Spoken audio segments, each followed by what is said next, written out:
Hi dear traders and investors, today is Tuesday, October 21. I'm glad to greet you online and present a fresh market video prepared for InstaForex.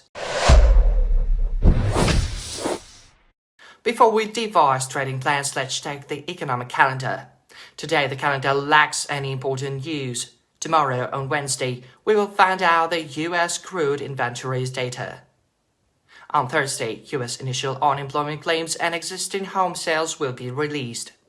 On Friday, the market will be alert to high-impact inflation data in the US and new home sales. Now we're going to discuss some trading ideas. As usual, we begin with gold. The instrument has been consolidating at its highs. Recently, I warned you about an imminent correction because last week, gold showed the highest volatility this year.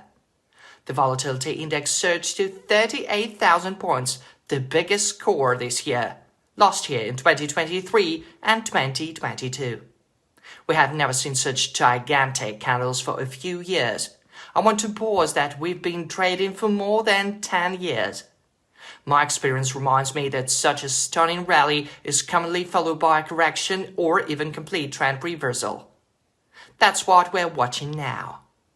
The market is shifting from a distribution phase to an accumulation phase. These phases rotate in regular patterns, confusing traders, so it makes sense to plan short positions.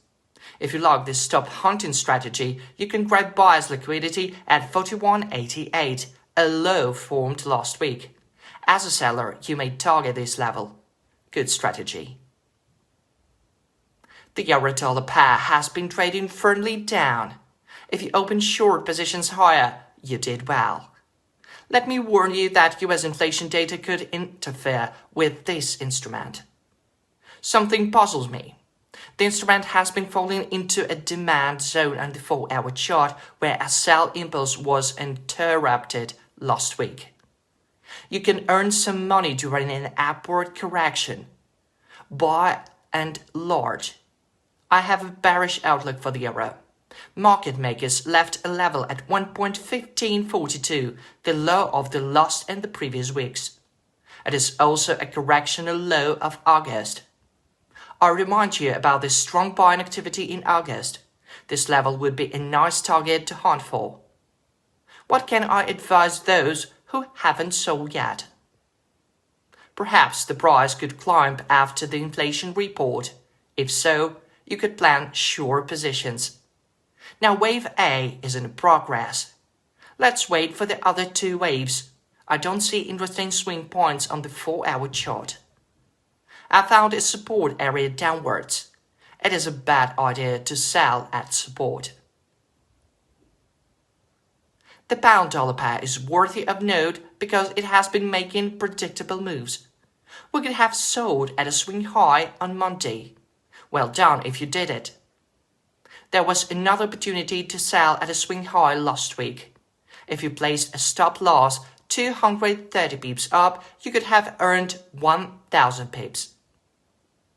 The instrument is beginning a huge fall. The main bearish target is 1.3136. Currently, the instrument is trying to test a swing low of the last week. I warned you against hasty long positions. Now, I ignore swing lows in favor of swing highs because I see a sell target, but not a buy one. There's a clear downward level which is of interest for large players. The Australian dollar has got stuck at support at 0.64. The price has made 6 attempts to approach this level. Something is pushing it down.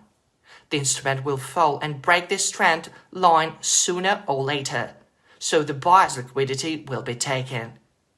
In this market situation, it is better either to plan sell positions or stay away. It makes sense to sell the Aussie from a swing high, setting a stop loss 600 pips up, and take profits 2,200 to 1,500 and 1,700 and even 2,000 pips down.